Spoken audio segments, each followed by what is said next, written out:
गोटे पिला जे कि समाजर छुआ अछुआ भेदभावर बहुल भाव शिकार होइथिले मध्य निजर दृढ़ इच्छा शक्ति आगरे केबे भी हार मानि नथिले। दलित निष्पेषित समाज रे संघर्ष करी जेतेबेले पाठ पढ़िया पे विद्यालय रे पहुंचीथिले सेतेबेले तांकु समस्तଙ୍କ ठारू अलगा करी श्रेणी गृह बाहर रसागला। शोष लागिले पानी माठिया को छुई पानी पीबार अधिकार मध्य तांकर नथिला। केवल स्कूल पियन दूरे रही पानी ऊपर ढालिले आंजुला करी पिउथिले। एहिपरि एक दलित निष्पेषित समाज जेउठारे उच्च वर्गर लोक माने नीच वर्गर लोक माननकु अत्यंत घृणा चक्षुरे देखुथिले, सेहि भली एक समाज रे संघर्षमय जीवन मार्गर अग्रसर होई सेही पिला दिने बड़ होई भारतर संविधान लेखिले। एही महनीय ज्ञानी व्यक्ति जनक हेउछंती भारतीय संविधानर पिता तथा गणतंत्रर सृष्टिकर्ता डॉक्टर भीमराव आंबेडकर। से डॉक्टर बाबा साहेब आंबेडकर नाम रे मध्य जनाशुना। से एकाधारे थिले जणे आईनजीवी, अर्थनीतिज्ञ, राजनेता एवं सामाजिक संस्कारक। समाज रे थिबा छुआ अछुआ भेदभाव को दूर करने सहित श्रमिक, कृषक एवं महिला अधिकार पाई संघर्ष करथिले। तांकर जाति पाई से समाज रे बहु निर्यातित होइथिले मध्य से सबको भ्रूक्षेप न करी सबु प्रकार प्रतिबंधक को एड़ाई से जीवन आग को बढ़ी चली। चलतु जानिबा एही स्मरणीय व्यक्तिंकर जीवन संपर्क रे। Doctor B R. आंबेडकर पूरा नाम हेउछि डॉक्टर भीमराव रामजी आंबेडकर। से 1891 मसीहा एप्रिल 14 तारिख रे मध्य प्रदेश इंदौर जिलार एक छोट गाँ माओरे जन्मग्रहण करथिले। तांको पितांक नाम थिला रामजी मालोजी साकपाल और मांकर नाम भीमाबाई। पिता रामजी साकपाल भारतीय सेनार सुबेदार पदवी कार्य करुथिले। माँ भीमाबाई जने धर्मपरायण महिला थिले। माँ और बापांकर 14तम संतान थिले बी.आर. आंबेडकर। तांकर पिलादिनर नाम थिला रामजी साकपाल। माता पिता प्रथमरु ही तांकर पिलामानकर शिक्षा प्रति अधिक गुरुत्व देउथिले। भीमरावंकर मध्य पाठ पढ़ार बहुत आग्रह रहिथिला, किंतु सेतेबेलर समाज तांको शिक्षा ग्रहण पाई प्रतिबंधक सृष्टि करुथिला। कारण से माहार जातिर थिले। सेतेबेले समाज रे यह एक छोट एवं अछुआ जाति बोली विवेचित होउथिला। तेणु छुआ अछुआ भेदभाव जोगु विद्यालय रे नाम लेखाइबा एते सहज नथिला। 1894 मसीह रे भीमरावंकर पिता चाकरी अवसर नेले। चाकरी अवसर नेला परे परिवार सहित से सतारा चलीगले। यार 2 वर्ष पर भीमरावंकर मांकर मृत्यु होईगला।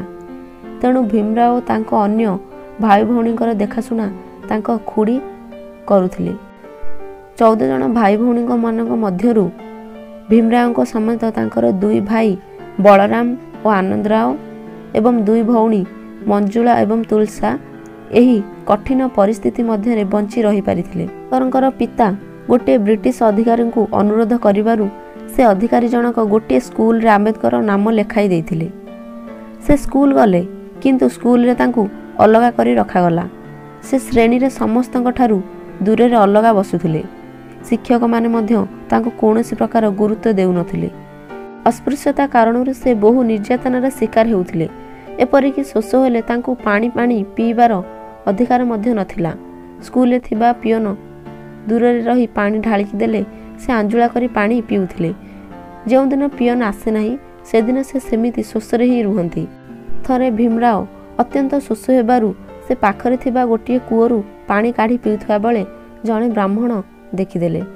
तापरे ब्राह्मण जनक भीमराव को बहुत मारिले। समाजर कठोर अंधविश्वास घृणार शिकार होइथिले मध्य से सबको भूली जीवन आग को बढ़ी चलथिले बी.आर. आंबेडकर। सेतेबेले समाज रे बाल्य विवाह प्रचलित थिबारु भीमराव 1906 एप्रिल रे जेतेबेले तांकु 15 वर्ष होइथिला से 9 वर्षर बालिका रामबाई को विवाह करथिले। आर्थिक अभाव हेतु भीमरावंकर बापा रोजगार अनुसंधान रे मुंबई चलीगले। सेठारे भीमराव एल्फिस्टन रोड रे थिबा गवर्नमेंट स्कूल रे शिक्षा ग्रहण कले। सेठारु मैट्रिक पास करी एल्फिस्टन कॉलेज रे नाम लिखाइले। से अर्थनीति एवं राजनीति विज्ञान रे बीए पास कले। से पाठपढ़ा रे बहुत होशियार थिले। भीमराव ବରୋଦା ରାଜ୍ୟରୁ ଛାତ୍ରବୃତ୍ତି ପାଇ 22 ବର୍ଷ ବୟସରେ ଆମେରିକା ଯାଇ ନ୍ୟୁୟର୍କ ସହରର କଲମ୍ବିଆ ବିଶ୍ୱବିଦ୍ୟାଳୟରେ ଅଧ୍ୟୟନ କଲେ। ସେଠାରୁ ଅର୍ଥନୀତିରେ MA ଡିଗ୍ରୀ ହାସଲ କଲେ। ଏହାପରେ 1916 ମସିହାରେ ସେ ଲଣ୍ଡନ ଚାଲିଗଲେ। ସେଠାରେ ସେ ଆଇନ ଅଧ୍ୟୟନ କଲେ। ବରୋଦା ରାଜ୍ୟରୁ ତାଙ୍କର ଛାତ୍ରବୃତ୍ତି ସମାପ୍ତ ହୋଇଯାଇଥିବାରୁ ସେ 1917 ଜୁନରେ ଭାରତକୁ ଫେରି ଆସିଥିଲେ। ଭାରତକୁ ଆସି ବରୋଦା ରାଜ୍ୟର ସେବା ସଚିବ ରୂପେ କାର୍ଯ୍ୟ କରିଥିଲେ। ମାତ୍ର ସେଠାରେ ମଧ୍ୟ ଛୁଆଁ ଅଛୁଆଁର ଭେଦଭାବ ତାଙ୍କର ପିଛା ଛାଡ଼ି ନଥିଲା। ତେଣୁ ସେ ସେଠାରୁ ନିରାଶ ହୋଇ ଚାକିରି ଛାଡ଼ିଦେଲେ। 1920 ମସିହାରେ କୋହ୍ଲାପୁରର ଶାହା ମହାରାଜଙ୍କ ସହଯୋଗରେ ସେ ପୁଣି ଥରେ ଇଂଲଣ୍ଡକୁ ଫେରିଥିଲେ। 1921ରେ ସେ ମାଷ୍ଟର ଇନ୍ ସାଇନ୍ସ, 1922ରେ ବାରିଷ୍ଟର ଇନ୍ ଲ, 1923ରେ ଡକ୍ଟର ଇନ୍ ସାଇନ୍ସ, 1927ରେ ଇକୋନୋମିକ୍ସରେ PhD ପ୍ରାପ୍ତ କଲେ। ଭାରତକୁ ଫେରି 1926 ମସିହାରୁ 1956 ମସିହା ପର୍ଯ୍ୟନ୍ତ ସେ ବିଭିନ୍ନ ରାଜନୈତିକ ପଦବୀରେ ରହିଲେ। 1926ରୁ 1936 ମସିହାରେ ସେ ବମ୍ବେ ବିଧାନ ପରିଷଦର ସଦସ୍ୟ ହୋଇଥିଲେ। 1935 ଅକ୍ଟୋବର 13ରେ ସେ ଗଭର୍ଣ୍ଣମେଣ୍ଟ ଲ କଲେଜ ପ୍ରିନ୍ସିପାଲ ରୂପେ ନିଯୁକ୍ତି ପାଇଲେ। 1936 ମସିହାରେ ସେ ସ୍ୱତନ୍ତ୍ର ଲେବର ପାର୍ଟି ଗଠନ କଲେ। 1936ରେ ସେ ଆନିହିଲେସନ୍ ଅଫ୍ କାଷ୍ଟ ନାମକ ଏକ ପୁସ୍ତକ ପ୍ରକାଶ କରିଥିଲେ। ଏହି ପୁସ୍ତକରେ ସେ ହିନ୍ଦୁ ଧର୍ମ ନେତା ତଥା ଜାତି ପ୍ରଣାଳୀ ବିଷୟରେ ବର୍ଣ୍ଣନା କରିଥିଲେ। 1942ରୁ 1946 ମସିହା ମଧ୍ୟରେ ଆମ୍ବେଦକର ପ୍ରତିରକ୍ଷା ପରାମର୍ଶଦାତା କମିଟି ଏବଂ ଭାଇସରୟ କାର୍ଯ୍ୟନିର୍ବାହୀ ପରିଷଦରେ ଶ୍ରମ ମନ୍ତ୍ରୀ ଭାବରେ କାର୍ଯ୍ୟ କରିଥିଲେ। 1947 ମସିହା ଅଗଷ୍ଟ 15 ତାରିଖ ଦିନ ଭାରତ ସ୍ୱାଧୀନ ହେଲା।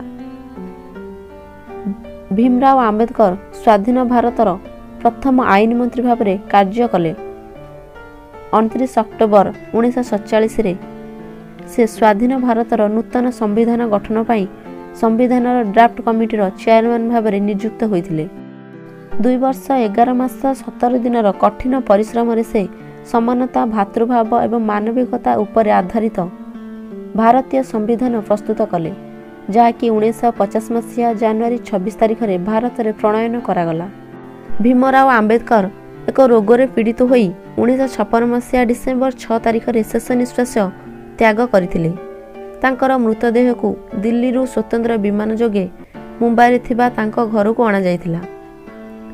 ଏଥିରେ ଲକ୍ଷ ଲକ୍ଷ ସମର୍ଥକ, କାର୍ଯ୍ୟକର୍ତ୍ତା ଏବଂ ପ୍ରଶଂସକ ଯୋଗ ଦେଇଥିଲେ, ଯେଉଁଠି ବୌଦ୍ଧ ଶୈଳୀରେ ତାଙ୍କର ଅନ୍ତିମ ସଂସ୍କାର କରାଯାଇଥିଲା।